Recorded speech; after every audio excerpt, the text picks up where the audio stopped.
welcome to the Trinity Tims. You've got myself, Joe McHugh from Video Celts. On one side of me, Eric Knott from Read Celtic. And on the other side, on the wing, James Forrest from the Celtic vlog. So it's been another bonkers week in the world of Celtic. Bonkers wouldn't half describe it. That's just our League Cup semi-final defeated opponents. If you've missed out, they're just launching a complaint based on the findings of the KPI panel, which consists of nutters like pundits, former managers, former players, etc., etc. So that circus continues to rumble on, and so does the Celtic management circus. So just over 2 weeks, just less than 2 weeks ago, 2 weeks ago, we were sitting in here talking away, debating Brendan Rodgers, Michael Nicholson, and within about an hour of the podcast finishing, there was suggestions, and very quickly we got a Celtic statement, and then we got a mad statement from one of our non-executive directors, a guy with 35% shares that decided to go all in. And 2 weeks later, we've had 4 matches of Martin O'Neill, 3 domestic victories, and 1 typical European runaround. So Celtic still managerless. And apparently the international break is a great time to get business done and bring your manager in. So that's the theory. But since we don't hear from Celtic, we don't hear from our chief executive or our chairman, we only hear from a golfing non-executive director. We're in limbo. We're all guessing. So Celtic, before the next game, there's a small matter of an AGM, which it would be good to present a new manager to. And then we've got a very testing, a very demanding week of St Mirren away, Feyenoord away, and Hibs away. That will test us, absolutely. It could be a brutal week, or it could be a fantastic week where things are made, where the team comes alive, where things all fall into place. That's a glass half full. So I'll pass over to Eric, first of all, for his thoughts. Will we have, we will have a manager? Will it be Martin O'Neill, or will it be Ian Other when Celtic go to St Mirren on the 22nd of November? I really don't know, Joe, because there's just nothing that you can ever predict with this board. Well, I'll rephrase that. There was once upon a time where everything you predicted happened. We've been doing it for years on end, really, and we've been predicting everything that they're going to do, and 9 times out of 10 it happens. But when it comes to managerial decisions, if we were to go by the predictions that we usually use, I'd be very worried, because I think when Neil Lennon was our interim manager back in 2019, a lot of us predicted that disaster could happen there, and so it transpired. So I don't really want to make any predictions on how they're going to do this. If I was to look at it from the perspective of Martin O'Neill anyway, I would think that he's going to be there for the cup final, all right. I think that's inevitable. But it may be a case of he's there for the cup final with the manager in waiting. The board has 2 weeks now to kind of get their act together and get somebody in. Yesterday, oh look, Boise has just dropped in there, so we'll add him in. Evening, Boise, how are we doing? Hello, how are we? Sorry I'm late. Just kind of getting my emails and get the link, so apologies for that. You're okay. Boise, bloody buses. You can never trust them. Never run to timetable. If you're 7 minutes late, that's not too bad. So we're just speculating on whether Celtic will have who'll be in the managers, the away dugout at St Mirren on November the 22nd. Will it be Martin O'Neill, or will it be someone else? I don't think they know yet, to be honest with you. I think they've got hopes and aspirations that it'll be someone like a Knutson or something like that, but the confidence I've got of them having anything absolutely lined up, I'm not so sure. I think one of the things with O'Neill getting such a effort in terms of the backroom staff added to his sort of his background team in terms of Mark Fotheringham, Stephen McManus, I think there's another one as well. That didn't ever look to me like it was just 1 or 2 games. That seemed to me like they probably maybe the best decision they've ever made is they had no faith in their own decision-making process that they'd be able to get a manager swiftly and promptly. I think ideally for them it would be someone like Knutson in December at the end of his contract, but I'm not sure if he likes to bat his eyelids and then just gets another bumper extension on his contract at Bodo Glimt. So time will tell, but I'm not convinced that it won't be Martin O'Neill still in the dugout in 2 weeks' time. I'm about to pass to James. I'm going to pick up on something that Eric says. Giving Martin O'Neill the cup final, I remember during that horrible COVID season, we were giving Neil Lennon the cup final, giving Neil Lennon the chance to complete a thread. The way I look at it is, you've got a cup final to present a new manager with, and with full respect, and as soon as somebody says with full respect, it means you've got no respect. St Mirren are a very good team. They're a good, effective SPA. I suspect St Mirren would be higher up the list.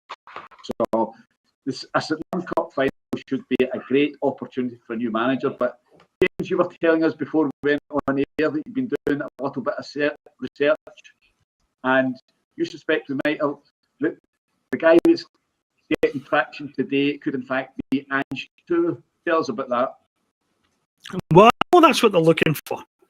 I know that ultimately they're looking for the next big thing, the next big managerial superstar. Where they get him, I know it's a interesting guy. I'm not going to say I'll be completely bowled over if we hire him, but he's an interesting guy. That much is very clear. If you look at his managerial profile and the style of football he likes, and his whole football guys with a very distinctive style, but he also comes across as a pragmatic guy, because he's always got a plan B and a plan C, which is more than we've seen for quite a while. And his contract, of course, the MLS season ends in December, which charts very nicely with what Strachan has bumped his gums about. And so some of the pieces fit. It's very, very clear that the board is looking for a guy in one of these far-flung corners who has not yet been discovered by the rest of football. This guy he's managed in Canada, he's managed in the US. He's not made a move to Europe yet, and he's apparently very keen to move to Europe very early in his career, and this might be the interesting option for him. He's certainly getting discussed a lot today. There's reports that he's a Paul Tisdale candidate, which is interesting as well, because allegedly it is Tisdale leading this hunt. And one of the things about this that gives me an encouragement is that we've seemed to have a football person doing a football person's job here, and no relying on the Desmond contacts book. So I don't know that we'll have a new manager by the time the international break ends in terms of in the building doing the job. But there's no reason why we can't approach somebody like this guy or somebody like Knutson and make them an offer and get a contract signed and sealed so that the job is done for when the guy can actually step in and do it. I think we need somebody in early December at the latest. O'Neill's talking today about how he's talking yesterday about how he might go to London and speak to Desmond this week. If that's true and Desmond offers him the job on a longer time frame, there is a suspicion that O'Neill will turn it down because he doesn't want to come back and take the club on any long-term basis. O'Neill speaks like a guy who thinks the club needs a permanent appointment as soon as possible. And I'm encouraged by that as well, because O'Neill, it would suit a lot of people on the board to appoint O'Neill. It would suit a lot of people. They wouldn't have to do their actual job. They wouldn't have to make any major decision. It would just be, right, well, the stopgap is now the permanent option and we'll see how long it lasts. I would very much like that matter taken out of their hands. If Paul Tisdale's running it and he's got the final say, then it'll be somebody like Wilfred Nancy. It'll be somebody off the wall who will leave a lot of people scratching their heads, but that might be the best option. That might be the best kind of option we get. It's a lot better than a Stephen Robinson. It's a lot better than a Martin Maloney double act to the end of the season and then get to Maloney in the summer. It's a better option than I thought we would pursue. And I'm dead set against giving it to somebody in the UK. Dead set against it. I would take McKenna. I push only because McKenna's an outstanding young manager, but it's not a road I want to see us go down again. I would definitely prefer it if the coach came from outside the UK and he ticks this box and all. So we'll see. We'll see. It would suit a lot of people just to leave them in post, and I know there's a lot of people on the Celtic board who would be quite pleased with that and would take that right now. But hopefully, it's not going to be their decision to make. It's the path of least resistance, or least resistance with these guys. I mean, anything that involves work, is just that's kind of alien to them. The fact that they might have to actually put some effort into this process. And like we know that they always take the easy way out when it comes to these kind of decisions. And if O'Neill and Maloney are the easy way out for them, it's quite a possibility that could happen. It wouldn't shock me if it did. I mean, it wouldn't shock me if they told us they were keeping them till the end of the season, and then if Martin O'Neill lands the treble, we just have a repeat scenario of what happened with Neil Lennon in 2019. That wouldn't shock me either. Mad to say it, innit? That's the kind of thing they would do. I mean, that's really... We're all sitting here and we're thinking about Martin O'Neill winning a domestic treble, and the downside of that might be... I know, but this is the PTSD that we suffer from. Crazy, man. Absolutely crazy. It's a legitimate concern. If the Celtic board are presented with an easy option, they're going to grab it. So I'll be very interested in the timetable just now. What Martin O'Neill's doing down in London, and what is he going to adapt cupboard for a couple of days, and then he's coming out on Thursday. So he talks in so many riddles. But James touched on it there. Boys, who do you think is going to make the decision? Is it going to be another Dermot Desmond production? Generally, he's been pretty good. He's been very good with the guys he's appointed as manager. Unfortunately, putting them into the Celtic structure has been a bit of an issue. Or are we going to be looking at the good doctor, the former Exeter City manager, to check through his analysis, check through his data, and come up with the guy? There's so many characteristics needed to be a successful Celtic manager that I would say analytics is maybe 40-50% of it, but you need to be sitting in front of this guy and ask them hard questions. And hopefully Brian Wilson and Tom Allison aren't the ones asking hard questions. But boys, ultimately, do you think it'll be a Dermot Desmond verdict, or do you think the club will hand it over to Paul Tisdale or some sort of committee within the club to make the appointment? I think the fact that's even a question tells you just how little faith we've got in Celtic's sort of football and operation at present with the current incumbents in the board. It just seems ridiculous to me that we've got a scenario where there's a football guy, and James is absolutely right, who potentially, it looks like right now, the word on the street is could be about to make a football decision. Maybe the first one since he joined. Not sure I can remember too many others of note that I've heard about. And that could all be trumped, essentially. And, it's not a bad pun, that one, when it comes to Dermot Desmond. Just wading in and deciding, actually, you've done so well, Tisdale, but here's my guy, and we're going to go for him. And I just think that sort of absolute power to have when you've got 35.4% or whatever it is of a football club is silly. I think it shows as well from Celtic, if ever they were in any doubt that their communication, their transparency and the lack of direction could be highlighted anymore, is that you guys who've wrote about the club for so many years, know everything about it inside out, do this for a living, are sitting there scratching your heads, asking me on here going, who do you actually think picks the manager at Celtic? That is utterly bonkers to me that can be. I mean, I think when you put it like that, it should hopefully register home with some people that the main problem here, and always will be, is the guys that are picking the manager, or we think picking the manager between them, they're the problem right now. And whatever manager goes in there, all they're gonna do is start off with a positive note, start off shaking hands, and the hand that they shake of the board, they'll end up having tied behind their back within a year anyway. So there is no for the way I see it, with all best intentions, the most hope I would have of the manager being a success would be by Tisdale. But remember, at any point, even if it is a Tisdale appointment, they can wade in and go back to true form, and that makes managers' lives hard, no matter who it is. At this moment in time, I'll go with what James said.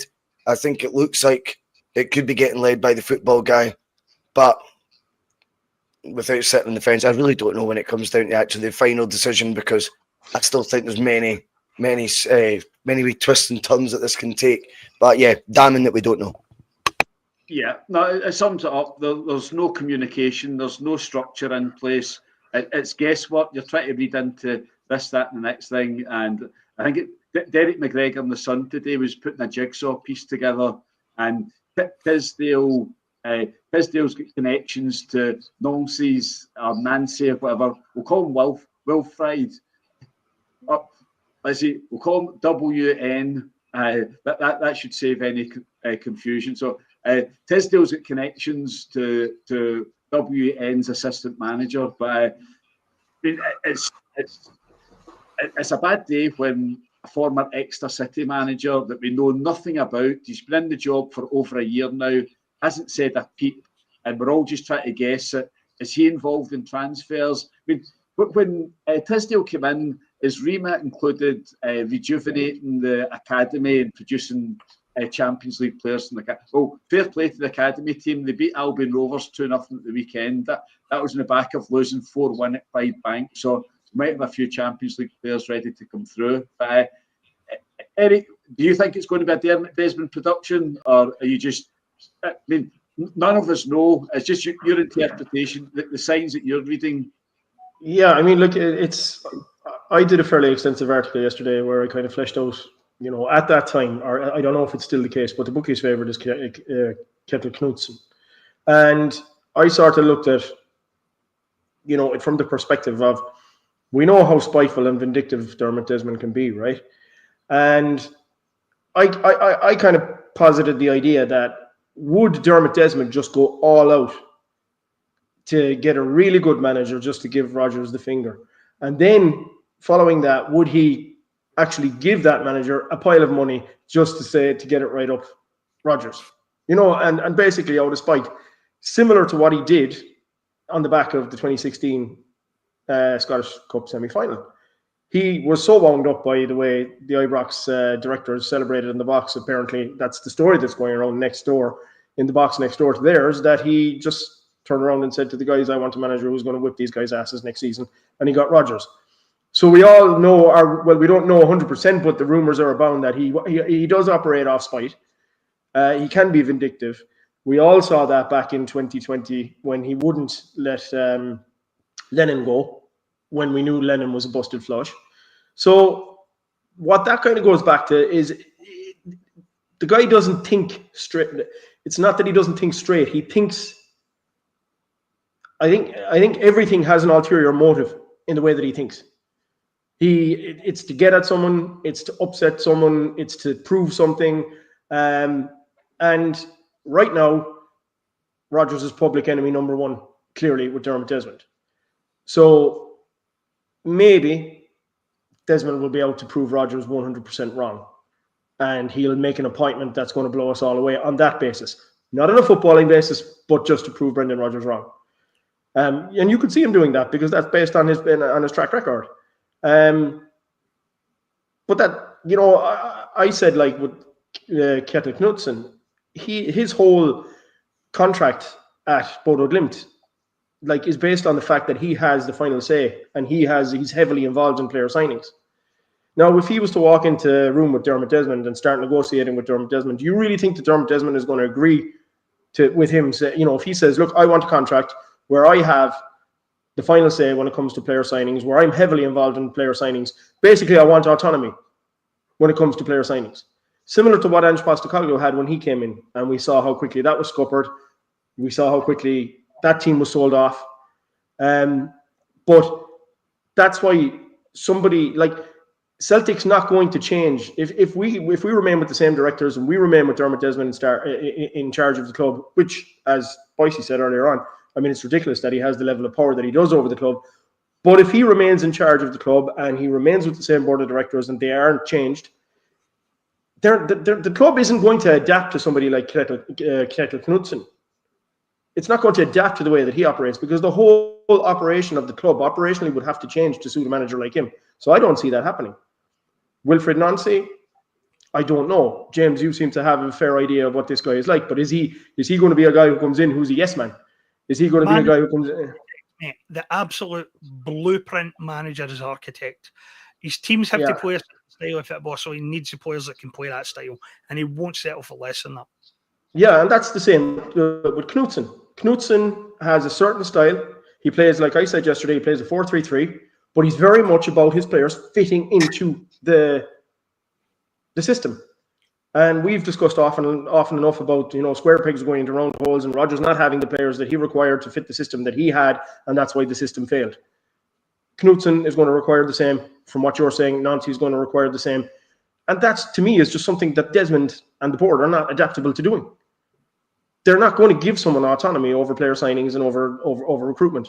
And that is going to be the stumbling block going forward. That's my view on it. So therefore, that leaves me wondering who the hell they're going to bring in that's going to suit their agenda. So that's my view on it, Joe. A very quick sales plug.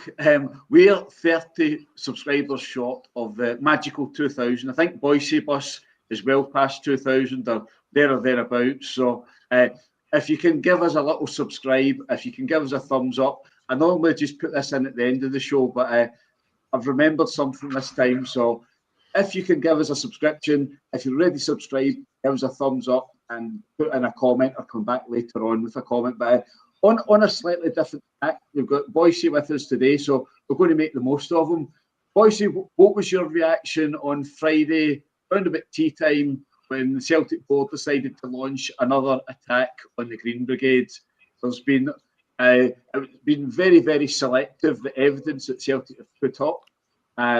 On Saturday, it emerged that there is video and photographic evidence.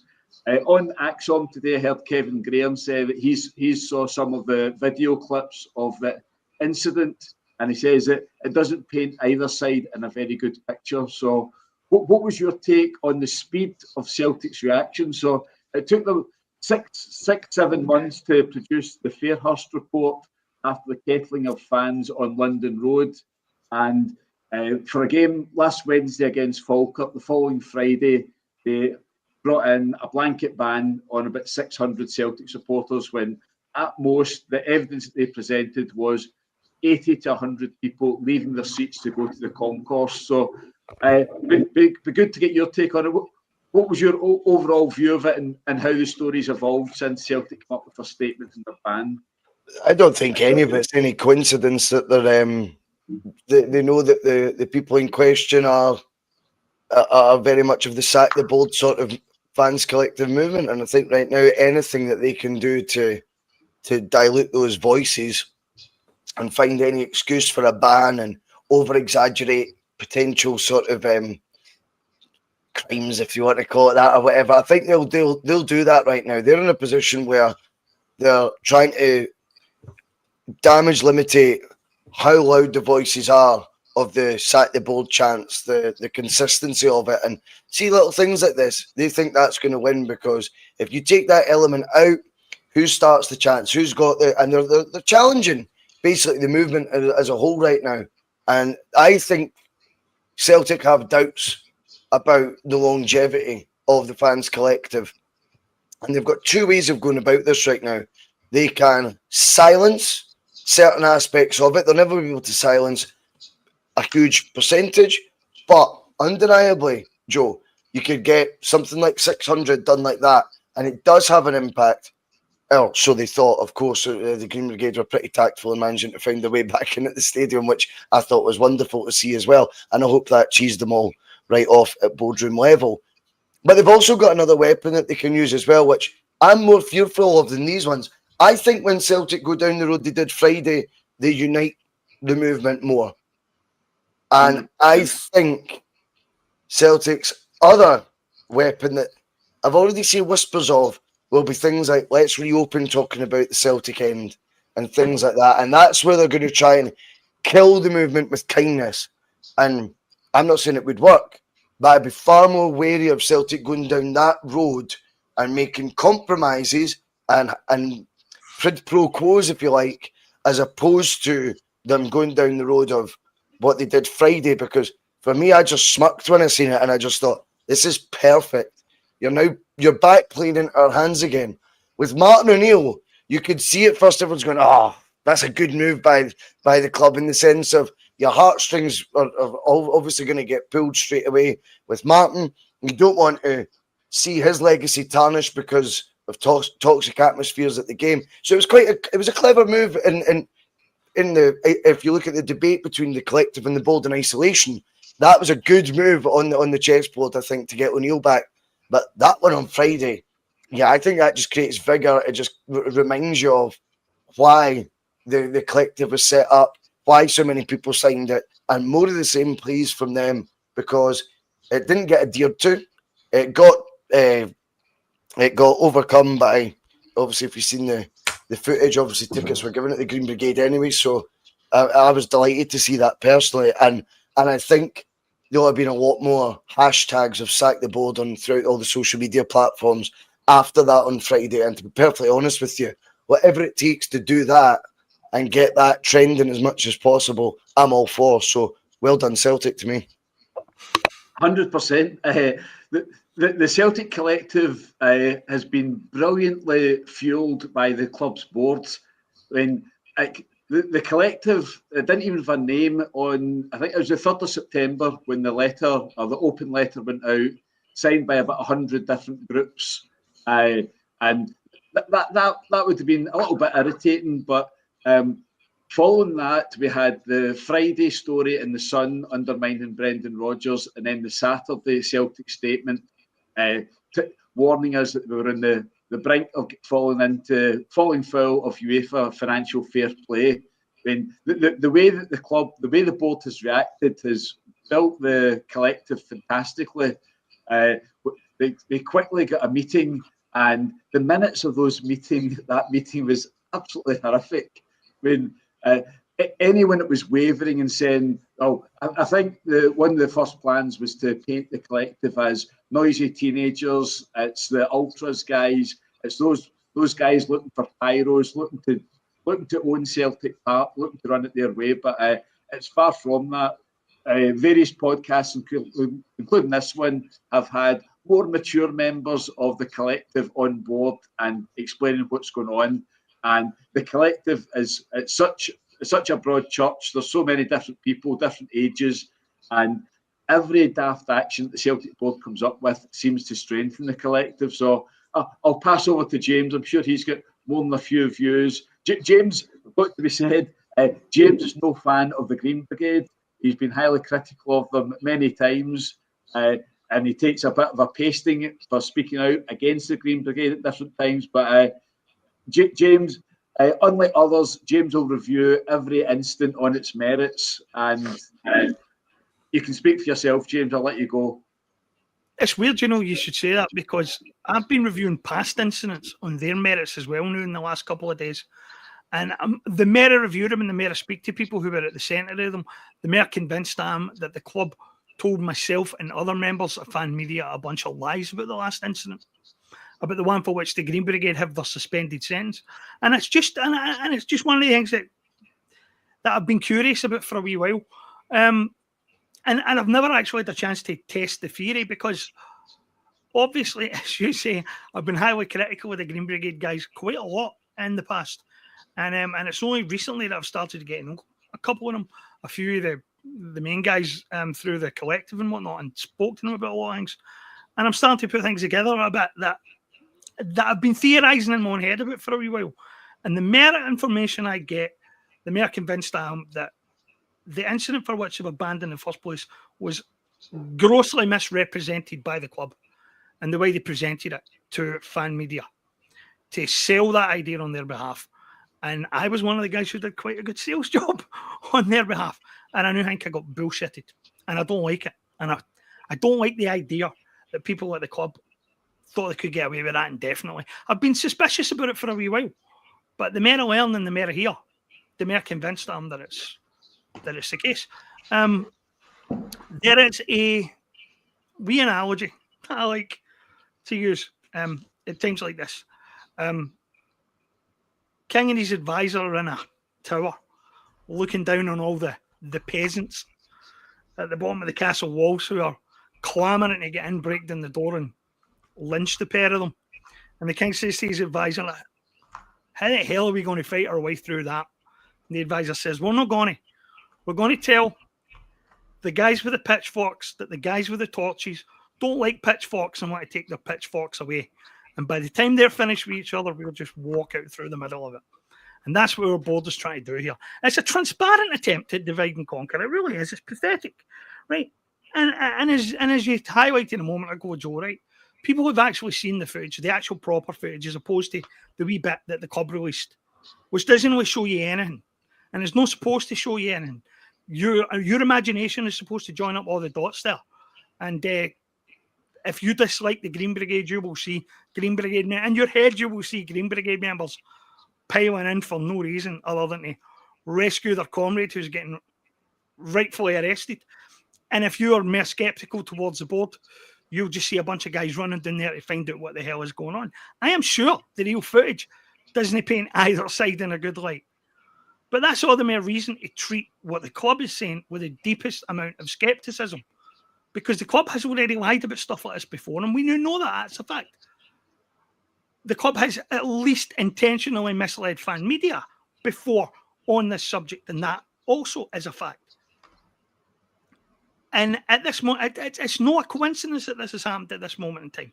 And when you look at the communications that the Green Brigade has released between them and the club that went on in August, it's pretty clear that the guys in the Green Brigade saw the potential for flashpoints and incidents and willingly went to the club in an effort to de-escalate them before they happened.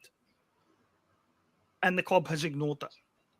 The club, to a certain extent, has provoked this and is now trying to use it as a weapon against not only the collective, but against the broader support as a whole.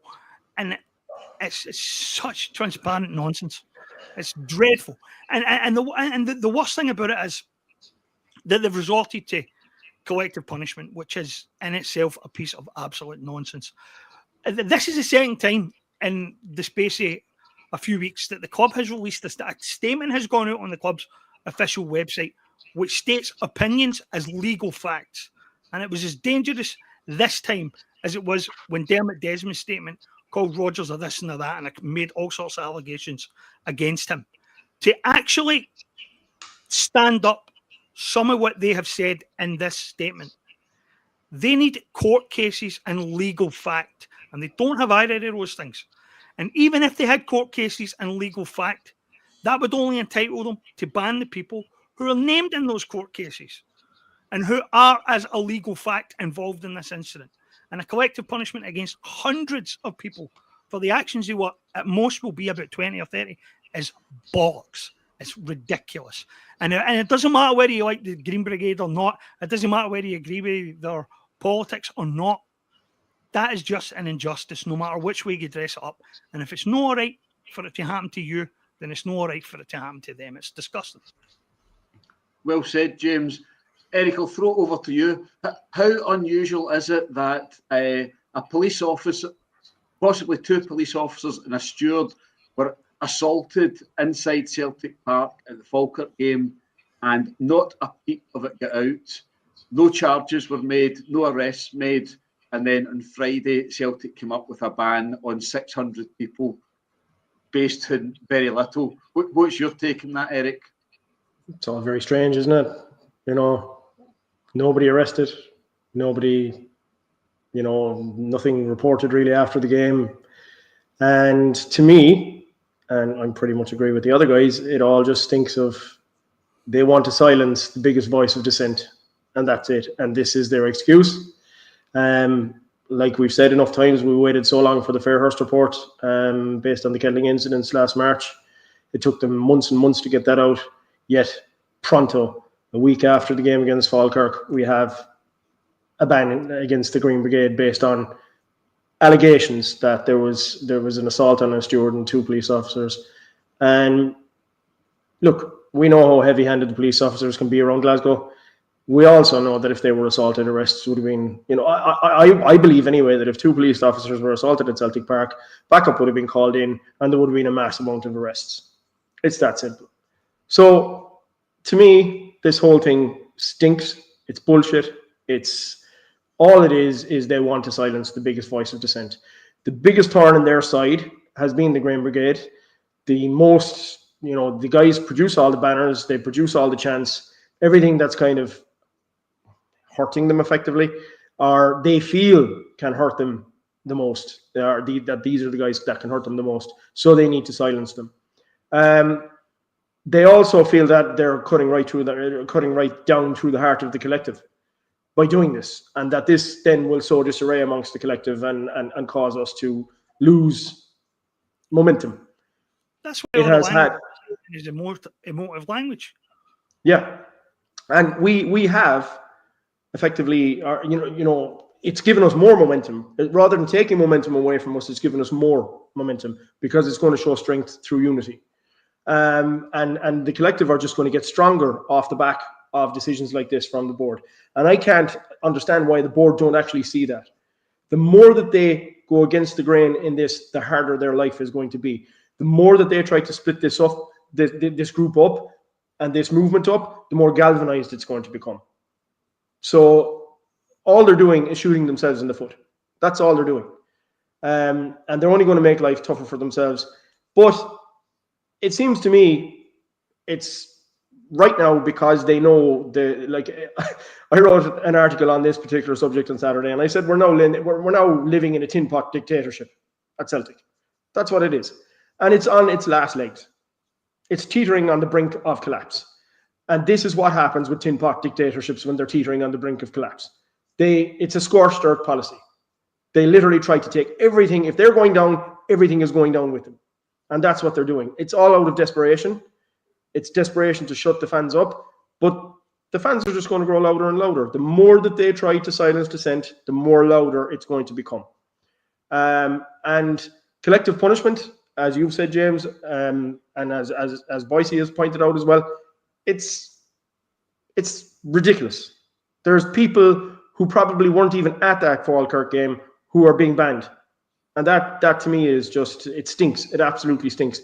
People, if 1 or 2 or 20 individuals cause problems, then CCTV should be able to pick out the exact individuals, and witness statements should be able to pick out the exact individuals involved. They should be taken aside and told that they're banned. But banning the whole Green Brigade, that just reeks. It absolutely stinks. And again, it's going to backfire spectacularly on them. As I said, they've shot themselves in the foot. This is only going to galvanize the movement further. It's only going to galvanize the collective. And we saw what happened yesterday. Loads of other people gave the Green Brigade their tickets and they got into the stadium anyway. So it appears they'll find ways around it regardless. So yeah, it's a stupid move from the board, and it just, like you said, James, the language in it reeks. It's similar to the kind of language that was in the statement from Desmond. There's no thought process goes into these statements. They just, and I actually said it in my article yesterday. If any prospective manager is doing his due diligence on Celtic right now, if Kjetil Knutsen was doing his due diligence on Celtic right now, all he needs to do is go onto the website and read the statements, and he'll see what state Celtic is in. If he has no knowledge at all about Celtic, he just needs to go onto the Celtic website, and he just needs to look at the club statements, and he'll see what kind of club exactly Celtic is at the moment. I'm reminded of one line from our gallant CEO from the minutes with the collective. So this is the agreed club minutes, and one of the lines from Michael Nicholson was, "You don't speak for all Celtic fans." The collective have never said they speak for all Celtic fans, but they've got over 400 groups, whether that's Supporters Association, Irish Association, various individual supporters clubs, websites, all sorts. So they've got a hell of a body of support behind them. But it does seem as if Celtic, Nicholson, Lowell, and the rest of them think it's just some noisy minority, and they can trample over them and get others to go on board with them. But we've got so much to discuss that I want to move on to the one and only Don Robertson. So Celtic won 4-0 yesterday. it is not. It's not sour grapes. We're not complaining after losing. We complained last week at Hampden after winning 3-1. There was some outrageous decisions on that match, and there's some outrageous decisions yesterday.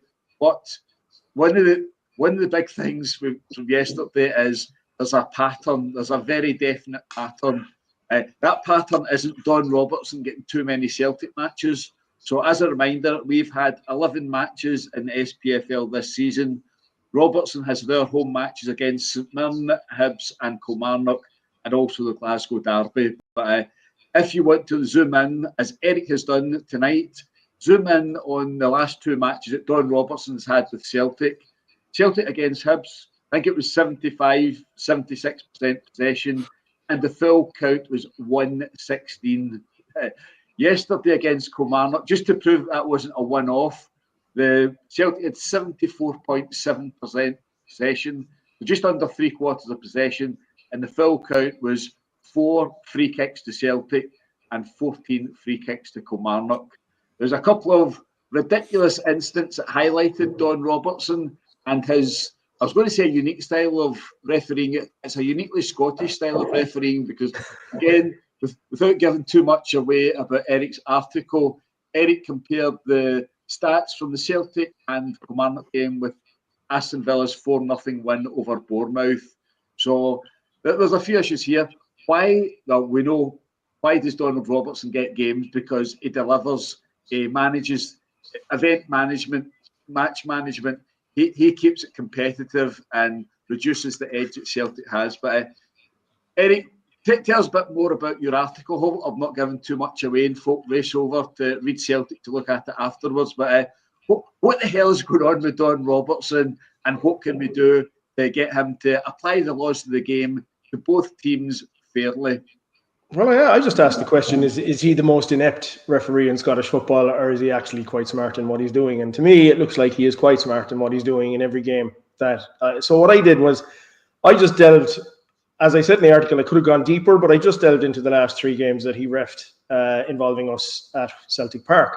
And those being the games that you've highlighted, obviously the game against Kilmarnock, the previous game to that was the Hibs game, and the game against St Mirren at the start, the opening day of the season. The game against St Mirren was a little bit lighter in terms of the fouls. It was 10-6. So we committed 10 and St Mirren committed 6. But when you have the following game then from that, which was the Hibs game, you had 16-1. And then obviously you had the game yesterday, which was 14-4. And what I've highlighted before on the podcast is that when you look at professional referees in leagues where they have to declare allegiances, we talked about this previously on the podcast, and we talked about the Barcelona, who are a team who has a lot of possession like us, and we did a foul count in that particular game, and it was something I don't know exactly what it was, but if I refer to the game yesterday between Aston Villa and Bournemouth, Aston Villa had the more possession than Bournemouth. They won the game 4-0. It was 20 fouls to Bournemouth, 8 to Aston Villa, and this tends to be the pattern in most games where, in the top leagues where professional referees are refereeing and allegiances are declared and there's no bias in any of the games.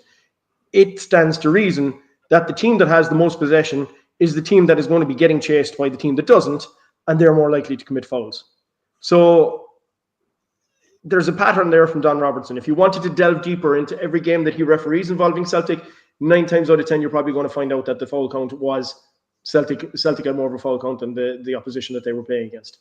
And that just seems to be the pattern that this guy has. I'm sure somebody like Alan Morrison has already gone into it and could go a hell of a lot deeper into it. But this is what Don Robertson does.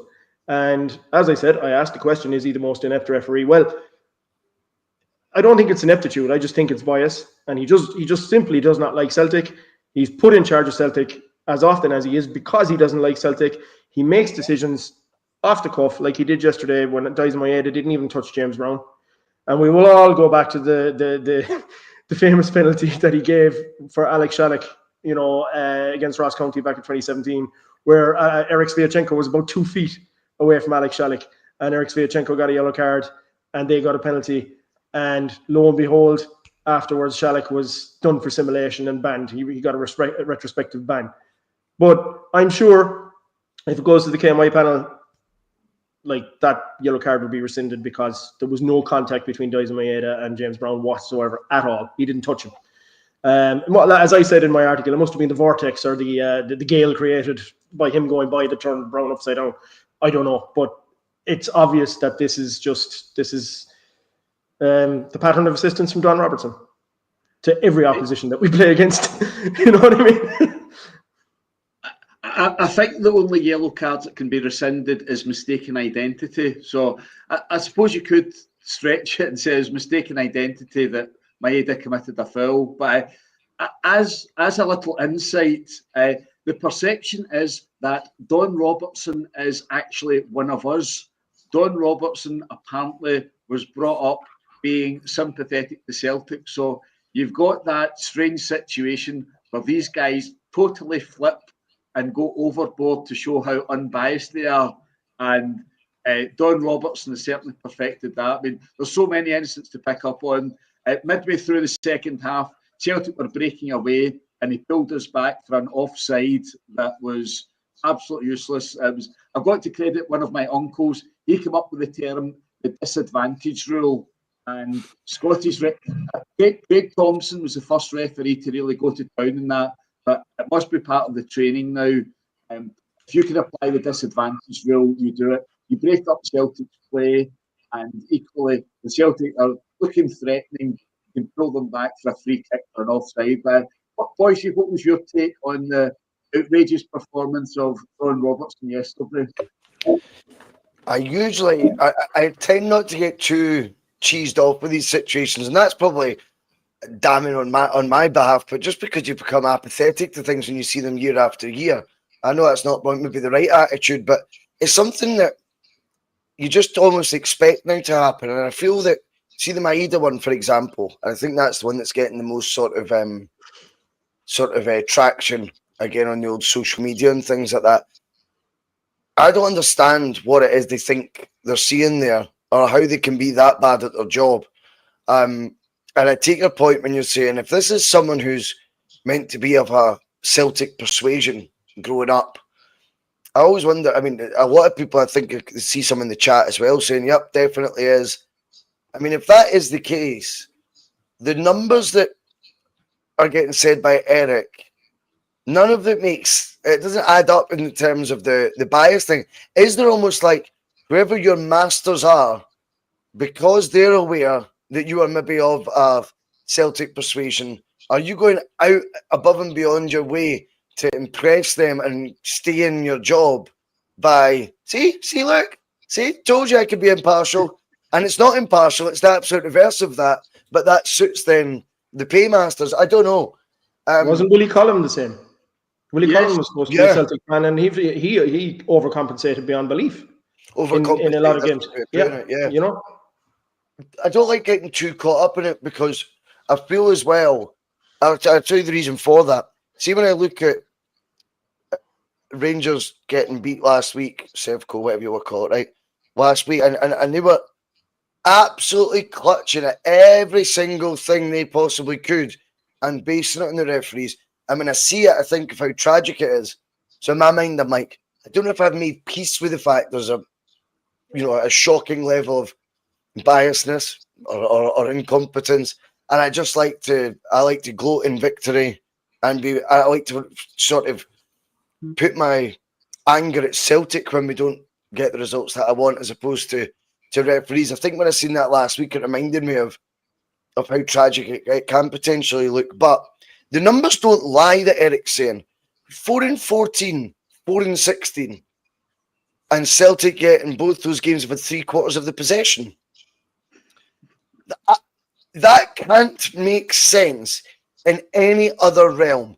And I think things like that is brilliant that you've got guys like Eric collating it, or being able to bring examples like that way beyond my skill set, I tell you that right now.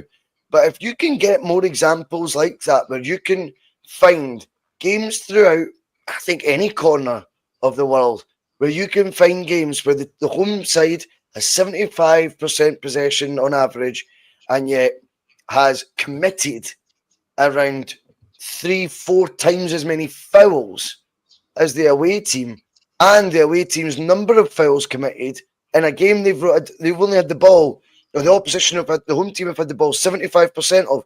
They've only committed 4 fouls in that time, 5 fouls in that time, in the most woke era of football ever on the pitch, where people roll about, for any sort of contact. I find that astonishing that these numbers could make any sense in the 2025 version of football. So, yeah, and very interesting. But like I say, nothing That's surprises me. also, if you delved, I really, if I wanted to delve deeper, if I wanted to go back through all Don Robertson's games last season involving Celtic, you'd probably see the same pattern. Well, I'll come up with something. Don Robertson was the referee for Dundee United's recent 1-each draw at Ibrox. I looked at it at the time, and the foul count fell as you'd expect it. The home team, they had most possession, and they also got most free kicks. So that's my mission tomorrow morning. I'll put together 3 Don Robertson matches. Hibs visiting Celtic Park, Dundee United visiting Ibrox, and Kilmarnock visiting Celtic Park. And that'll tell its own tale. And that explains why Don Robertson is one of Scotland's leading referees. So, James, you also have the Callum Butcher incident, remember, against Dundee United back in 2022 or 21, was it? The 21-22 Angie's season. Butcher tried to butcher David Turnbull. That was a retrospective red card. And then Robertson also had the Alloa against Celtic match where one of the Japanese players, it was one and only game for Celtic. I think it was only game he started. Started and finished his career.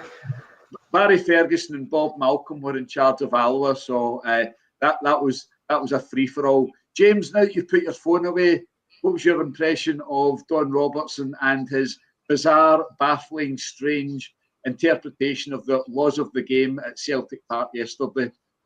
Well, I mean, there's 2 things. And I'll get to the second one, which is what I was checking on my phone. I'll get to that in a minute. But Alan Morrison has indeed done a very nice study of this, and it was based on Robertson's last performance, as it turns out. And what Alan wanted to find out was whether or not the style of football that we play, which is the high press, especially when we lose the ball, we're usually pressing way up the park, accounts for the number of fouls that we commit.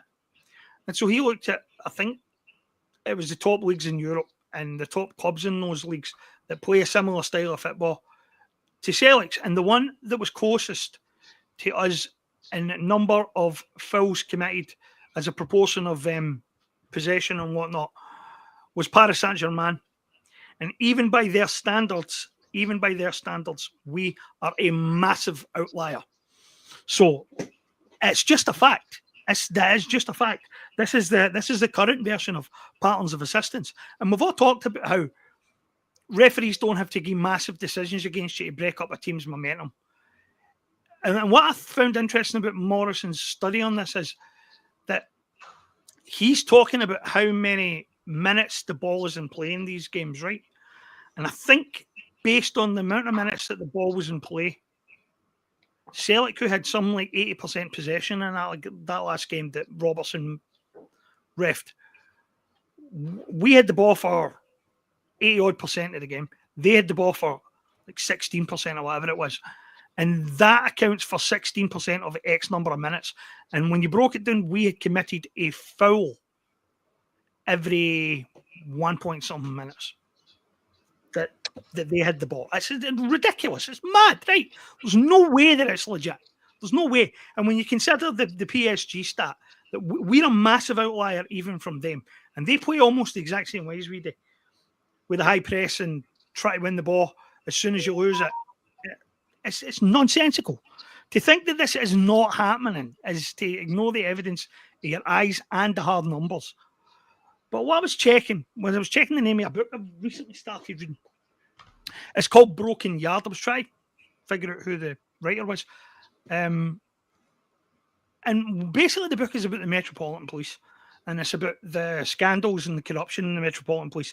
And how, even though Stephen Lawrence was like 30 years ago, and, you know, the culture of racism and all that comments that appeared in relation to that happened decades ago, the culture in the Met hasn't changed at all. It's still the same as it ever was. It's still a culture of You go along to get along, which means that if you want to be part of that community and you want to be part of that wee unit, then you have to make allowances for all the things that anywhere else you would never make allowances for, which is like racism, misogyny, blatant corruption. If you want to get along within that community, then you need to go by the kind of general standard of that community, and the mate, they're just absolutely shockingly corrupt in almost every way that you can think of. But if you join the Metropolitan Police and you get to a certain level, then you know the only way that you ever progress your career is to turn a blind eye in some cases, actively involve yourself in others and stuff you would normally never do. And it's all because you want to fit in. So a guy like Don Robertson might start off as a guy for a Celtic background, but if you want to fit in at the SFA and you want to fit in the Scottish Referees Association, then it's all about go along to get along. Turning a blind eye, looking the other way. And sometimes you just need to do what you're told. Sometimes you just need to do what's expected of you as a part of that community and that culture. And that's how it works. That's how all these things work. It's sad but true. And just as a reminder for... A wee bit of corruption goes with the territory the minute you join up.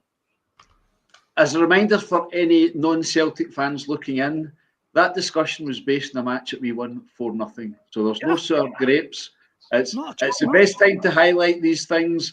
And it was equally as bad at Hampden last week, where Rio Hatate was denied a penalty, Malik Ange Balikwisha was denied a penalty, Johnny Kenny should have had an opponent sent off, one tried to break his ankle, and then another one tried to put a knee on him as he casually walked past, etc., etc., etc. Joe, yep.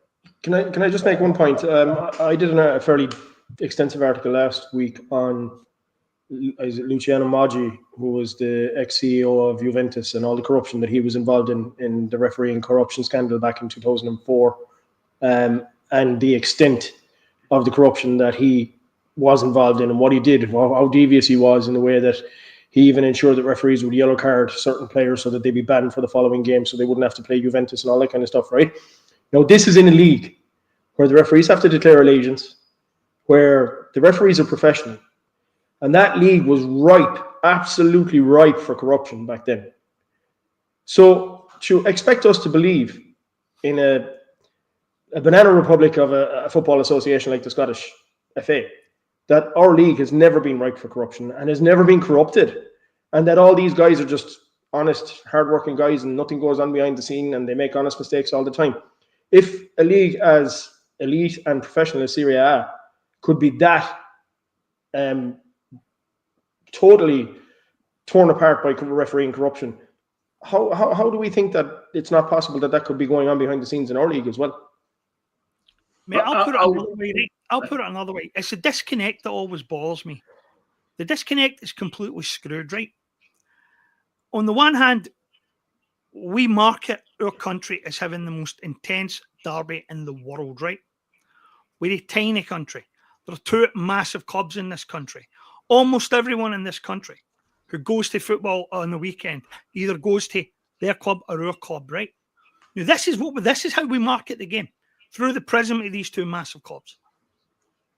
And this idea that we have the most intense derby in the world where the two sides hate each other. On the other hand, we're also told that our referees are the only people in the country who don't have allegiances, and who, even if they did have allegiances, would never act on them in any way, shape, or form. Such nonsense. Just the pieces do not fit together. That picture does not. It's not one picture you're looking at, it's two. And that's why the jigsaw pieces don't fit. And we refuse to take even the most basic remedial action, which would solve a lot of the problem, which is to say, you support this club, everyone knows you support this club, you don't have any matches involving them, and you don't have any matches involving the rival either, which might influence title races, etc., right? Very simple. The argument I always hear is, but they might have no referees. Well, you know what? We're a tiny country. If we get to the situation where we need to bring in foreign refs just for those particular games, no one's going to hold that against us. There's no unwritten law somewhere that says we can't do that. It's a sensible approach that keeps the game, at least on the surface level, clean. There are no referees outside of Lanarkshire, like. it takes pressure off officials as well, because you have guys like Robertson who are the subject to massive speculation about which foot he kicks with and all this stuff, right?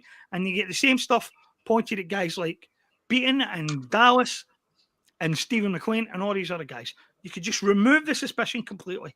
If you made them all declare it, if you made them all sign an affidavit that writes it in stone, so if they get caught lying about it, they lose their jobs, and you would remove the stain completely for these guys. There wouldn't be any more online speculation because they would never be involved in your games for it to matter. No one would care. Just as it is in England, just as it is in Germany, just as it is in France and everywhere else. And let me tell you something else, the idea that we are the only association in Europe whose referees are pure as the driven snow is so arrogant and elitist and nonsensical, right? Because every single major league in Europe, every single one of them, has found corruption in its referees and has at least one major scandal. And I wrote about this recently, right? It's not as if we don't have major scandals. We just pretend that they're isolated incidents and they're no proof that there's a bigger scandal underneath it all. We've got referees who've been sacked for lying to Celtic managers. We've got the head of referees who was sacked for sending sectarian emails. We've got an SFA chief executive who was brought down by our club for deliberately withholding the registration of our player. We have across the city a chief executive who signed the original EBT documents and then pretended that his association did not know they existed. We have scandals here. We just don't call them scandals. And we just don't look for the big picture that links them on. We had the biggest scandal in one of the biggest European scandals in the collapse of the old Rangers.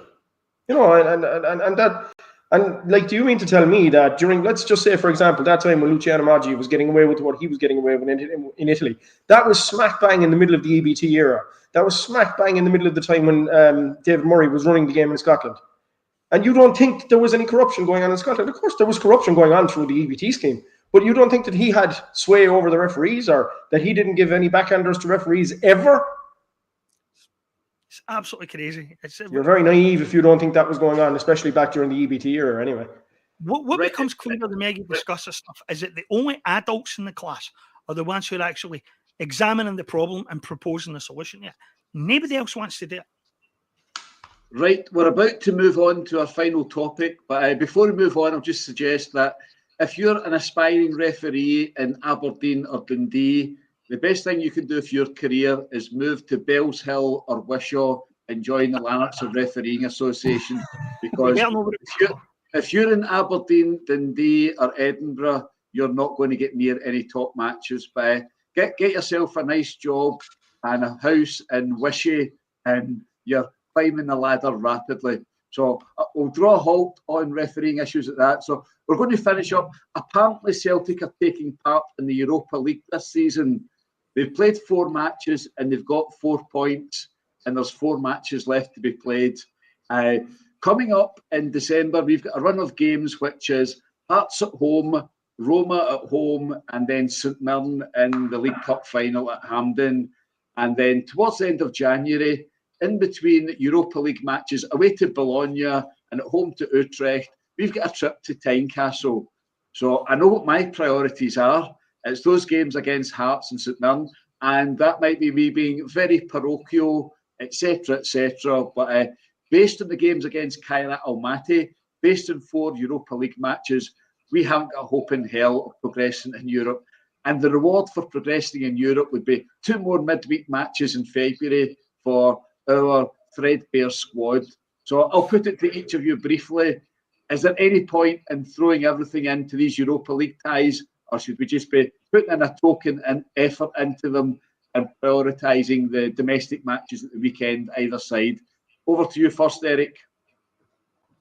Well, it's like I said, you know, we got schooled on Thursday evening against Midtjylland, a team with a fraction of our resources, a stadium that holds about a sixth of what Celtic Park holds, and these guys are sitting atop the Europa League, and that's basically a reflection of how inept our board is when it comes to actually the way we take part in European competition. So what has happened is, because we are so poor at this level at the moment because of the asset stripping that has gone on in our squad, we're incapable of competing even at this level. which is an absolute embarrassment when you compare us to Midtjylland. I think it's a disgrace. But the problem is that because we're incapable of competing, which was clearly on display on Thursday evening against Midtjylland, people are just apathetic about the whole thing. We've just got to the point now where we don't fucking care anymore. We're not interested in the Europa League. I watched that game and I wasn't in the slightest bothered that we were being schooled by a team from Denmark. And that's bad that I've been reduced. I feel it's bad that I've been reduced to that level of not caring about a European competition, because clearly Midtjylland care about it. What is it about the Scandinavian clubs? When you look at Bodo Glimt, we were talking about Ketil Knudsen earlier on. When you look at these guys and the level that they can perform at in Europe, and we're getting schooled by teams like that. We were schooled by Bodo Glimt before. We've been schooled by Midtjylland before. We're schooled by them again. And these guys work off an absolute fraction of the resources that we have. But the difference is the fraction of resources that they have, they invest in their football team. Their football team comes first. Their football squad comes first. And that's why they perform the way they do. And that's why they have management structures with managers who are really good, like Ketil Knudsen and the guy who manages Midtjylland as well. We're doing a brilliant job with a hell of a lot less than what we have. Because everything is focused on the footballing operation. Whereas at our club, it's not. There's a disconnect from the footballing operation and the board. And that's the biggest issue with Celtic at the moment. And that's why we're failing utterly in Europe at the moment. And that's why we don't care. We're apathetic. We just don't care anymore because we believe we should be in the Champions League, which maybe people will call us snobbish and, tell us, get a grip of yourself. But look at the stature and the size of our club. And look at the fact that we're getting schooled by clubs from Scandinavia like we are. And that tells you exactly what. That tells you fundamentally what's wrong at Celtic when it comes to European competition. So I reckon Roma are probably going to give us a hiding. If you ask me what the fixtures were coming up, I couldn't even tell you because I have that little amount of interest in it at the moment. And maybe I should be ashamed of myself. Obviously, if Celtic play a game in Europe, I want them to win. But I think because of what happened and what transpired in European football this season, the way that we lost out, to Champions League football and the circumstances under which we lost out to Champions League football, it has made everybody apathetic and it has made people just not care about the Europa League. And that's it. I don't see us getting into the next stage of it, not unless there's a massive turnaround, not unless the management situation is sorted out. We're reliant. The biggest factor about last Thursday evening is that everybody was upset about the fact that a 19-year-old striker was injured. That upset everybody more than the result. But when you put that into perspective, that's where we are now as a club. Because the board reduced us to that level that we were actually reliant. We were excited about a 19-year-old striker. We thought that this guy, and as soon as he came on in that game, he was fantastic. He was pulling the defense all over the place. He won the penalty. And the most upsetting thing about that game was the loss of Callum Osmond, not the result. But if you had said to me before the Kairak game that a few months down the line we'd be lamenting the fact that we lost Callum Osmond, who hadn't even got a look in, who hadn't even kicked the ball in anger, that just puts into perspective where we're at right now. And it's not the fault of Callum Osmond that he obviously was working away really hard in the background, and he got his chance and he took it. And we were all excited about what he was going to provide. And that's been stripped away now because he's injured as well. And that was the most upsetting thing about Thursday evening. So, yeah, that's my take on it. But Boise, we've got a run of 3 fixtures coming up. St Mirren away, Feyenoord away, Hibs away. Where does the Feyenoord match rate in your priorities? It's annoying because this is incredible how the Feyenoord one is at the bottom of that list. When you actually consider the reasons for it being at the bottom of your list of priorities. The reasons for that are exactly the reasons the board want you to become apathetic to Europe. Take your eye off Europe, guys. See if you take your eye off Europe, you don't want us sacked because you stop caring about Kairat Almaty results eventually. That's the end game. Is Kairat Almaty qualifiers become apathetic as well.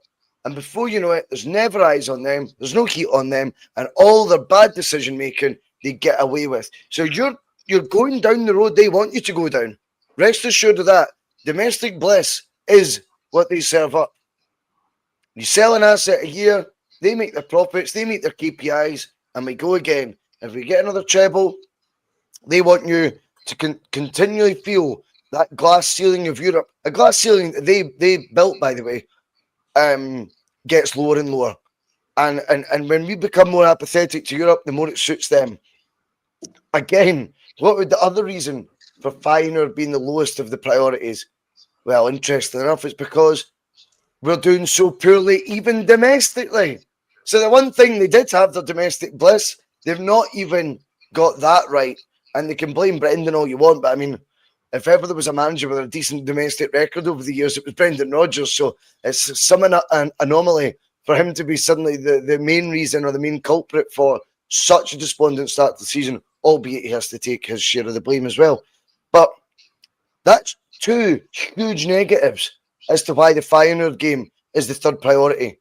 We're apathetic in Europe because we couldn't get past the team for Kazakhstan in the Champions League qualifiers.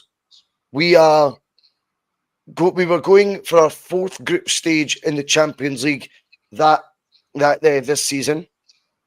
In doing so, that means we'd banked around £100 million, say, in prize money, TV money, combine it all from each campaign, and yet we invested basically F all, right? We didn't, right, for said qualifier. So the tournament never got treated with any respect. And that's what happens. You then drop down, and the arrogance of this board that somehow, well, don't worry about that. Maybe a wee run in that tournament will catch them out. The team that just beat us on Thursday there and schooled us, as Eric said, which I think is absolutely spot on. I thought it was a schooling, to be perfectly honest with you. They're 4 years older than the last time we won a knockout match in Europe. That puts it in That club has been around for 26 years, and I don't think we've won, or whatever it is. There's a 4-year gap anyway between it. I can't remember the exact math.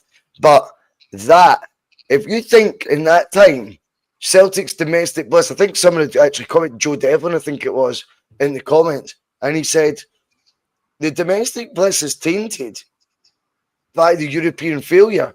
And I 100% get that argument.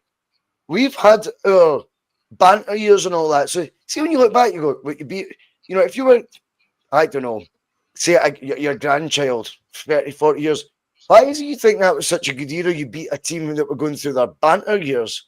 That was all you had to come up against. That's a theoretical argument, isn't it? And what did you do against good teams in Europe? Oh, absolutely niche. We did nothing. We couldn't build from any success. We did nothing. Are you sure that was a good era for the club? And you're like, looking back now, is it? Is this a club that's evolving on all fronts, or knows exactly how to get the fans thinking to go in the direction that they want?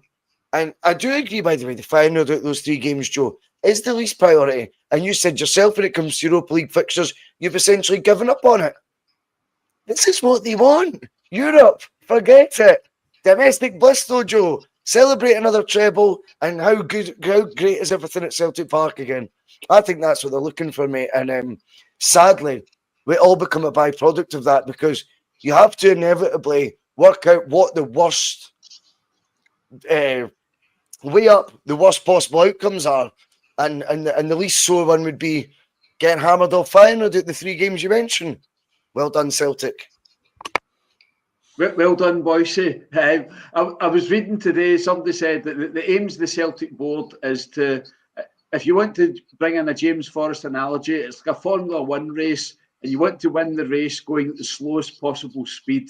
So that's the Celtic way. So I'll pass over to James to finish up this section. No, it's just that the pit crew are shit.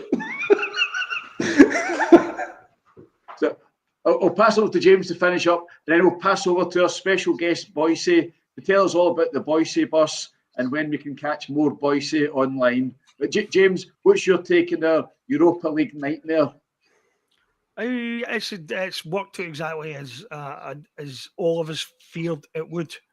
When we got knocked out by Kyra, I said then that we were in such a lot of trouble that we would probably have to prioritise domestic success, because it was perfectly obvious that not only were we no cut out for Champions League football, but if we continued on the trajectory that we were on at that point, which, sad to say, the club did, we weren't going to be ready for any half-decent level in the Europa League either. And the fact that the transfer window went on for another, what was it, a week or a fortnight after the Karat exit, and we didn't even bother to prepare ourselves properly for this tournament, was the point where I just went, well, fuck it. If the board doesn't care, then I don't care. Why should we care? I mean, I did this last season as well, right? When a lot of people were talking about how the transfer window had been this great success because Rodgers got the players that he wanted on the final date at the final minute, I still thought there were holes all over the squad. I thought it was a ridiculous statement to say that it had been some kind of triumph because we spent money in the final day. And I vowed that I wasn't going to go to a single one of the Champions League games because I thought, well, the club doesn't take this seriously. I'm not going to take it seriously. And in the event, I went to every freaking one of them. But this time around, I was adamant I wasn't going to attend any of them, and I have no intention of attending any of them.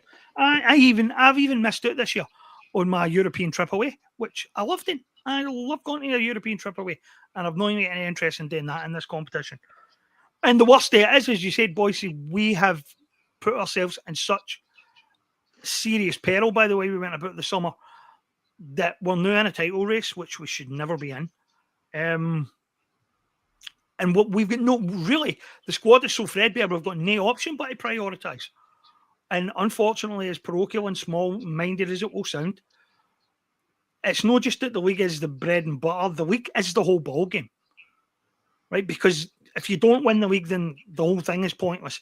Next season, I think there will still be 2 Scottish teams in the Champions League. If I'm remembering this right, there will still be 2 Scottish teams. But if we finish second, we have to play 3 qualifiers in increasing order of difficulty, which we are not remotely ready to participate in. And I don't know if we will be remotely ready to participate in games of that magnitude. If we're champions, on the other hand, I think we have to play 2, but they're on a much lower difficulty setting, if you like. And we should, if we do the summer job right, be good enough to get through, regardless. But it's all about winning the title. If we don't win the title, then we're basically clowns trouncing through a minefield.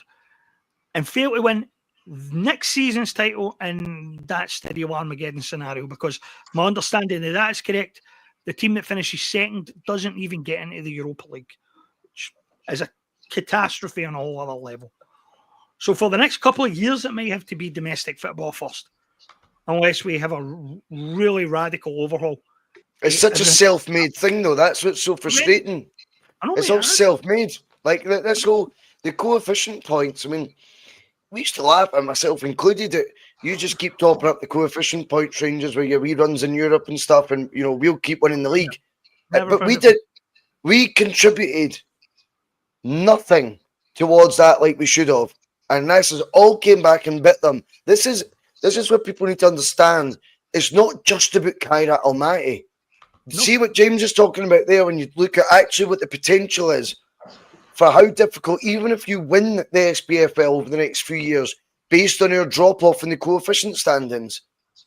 That's Celtic as the leader of that league and the winner of that league, 99% of the time in the last 20 years, doing so poorly in Europe that coefficient drop-off has now affected Celtic. That is 100% not the blame of any individual manager. That is 100% to blame the board that have been there the whole time. And it's time people wake up. And I think they'll get a fright when they actually do a wee bit of homework and look at what's coming ahead for the SPFL in terms of your European aspirations and what hurdles you'll need to jump for any sort of qualification in European competition over the next few years. And the drop in those standings that have happened in the coefficient table, the impact it has on our club. And no one's impacted that coefficient points table negatively, in my opinion, more than Celtic. Celtic have underperformed, underachieved, and undertooled up for it time and time again, and now become a cropper. Again, it's negligence by the board. They are unfit for purpose. The fact is that for the last couple of years, right, whenever it's been mentioned that we would have when it was mentioned 2 years ago that we'd have qualifiers to play this year, I was already looking at who the likely teams might be based on the UEFA coefficients at that point, and looking at all the champions that don't automatically get into the groups. So I was looking at it and I was thinking, we've got to beat all of those teams. Well, I don't know what we would be worried about having to play through a qualifier. And then after Kairat knocked us out, I started doing the same again for next season, thinking, right, who are the potentials? Where is the worry here? And that's when somebody said to me, where's the worry here? We failed to get through qualifiers 5 times in a row. Why are you so confident that we'll do it next time? And I'm really, when you put it like that, I don't know why I was so confident. Every one of these teams is fucking danger to us. Every one of these teams could put us out. And the more of the games we have to play, the less likely it is we're going to make it. It's ridiculous. Self-inflicted. Right. Hold on. We've been going for 100 minutes. We'll have a word from Eric and then a farewell from Boise. Just one point, that's all, and I'll finish up on this one. If we were ambitious enough to go and land somebody like Kjetil Knutsen, okay?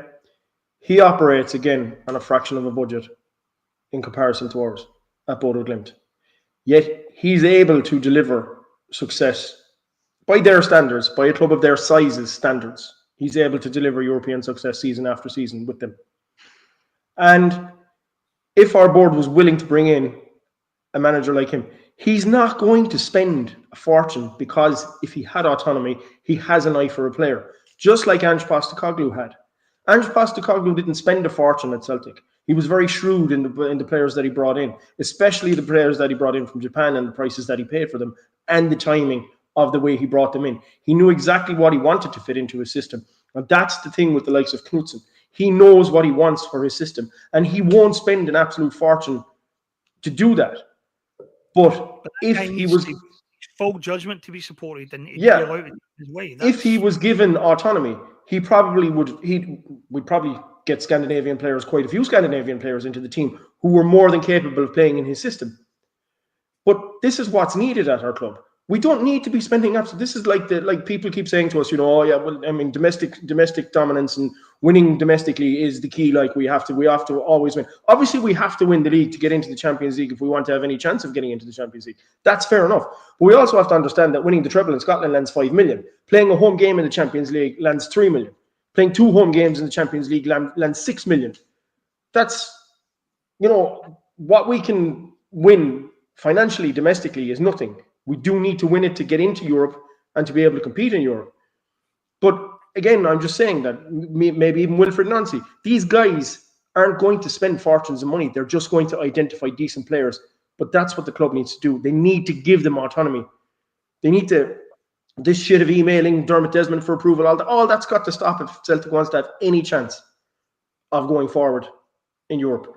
If the board remains in situ, and if Dermot Desmond, which I think is inevitable anyway, he's going to remain in situ.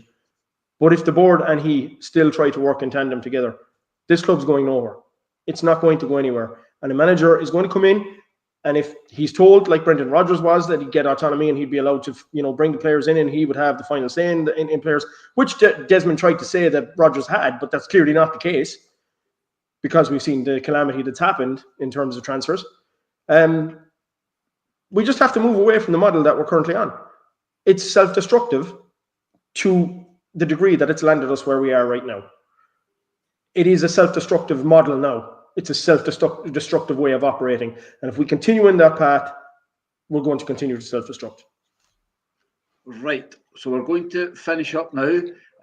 You can catch us again next month. You can catch 3 of us. We're not having Boise back. Boise. It's special rare occasions, special guests only.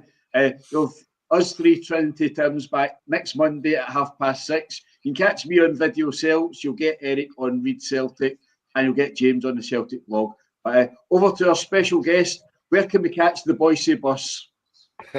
Nice one, Joe. Appreciate that. I thought I was getting chucked off there for good. I thought that was, he'll not be back. I thought, all right, well, I like the fact you've just done it very Dermot Desmond-esque in public. No, thanks very much for having me on. Appreciated it. The Boise bus is obviously on YouTube. That's pretty much our main sort of photo. We've got like the TikTok channel as well. Boise, cleverly spelt with an H after the B. you know, just to so it all works out. But aye, catch us on there. We're always on a Thursday night. It is sporadic between Monday and Wednesday when we get on. We've all had busy lives and stuff. I only do it sort of as a hobby, but I think we've got, we were saying 2,000 up to 5.2 thousand subs now. So we've done okay in 4 or 5 years. So I'm chuffed with that, to be honest. It's just something I do on top of my full-time work. So yes, more of the same sort of chat that you get on here, probably less articulate and less researched, but colourful nonetheless, I would say. But no, always a pleasure to jump on here as well, and always find it funny that, you know, particularly James and Joe, and I don't mean that in a bad way, but like I remember reading their work as long as, I'm talking 10 to 15 years ago. So if you'd said, they're my inspiration. They're the reason. There you go. So. But if you told me back then reading the blogs, you know what I mean, like, oh, you'll end up debating with them on Monday nights and stuff like that every now and then. It would have been bizarre. So no, nice one for having me on again. Absolute pleasure. Pleasure's ours, mate.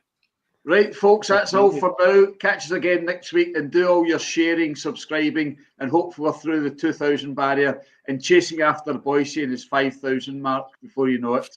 Cheers. Okay, see you later, guys. Have a good one.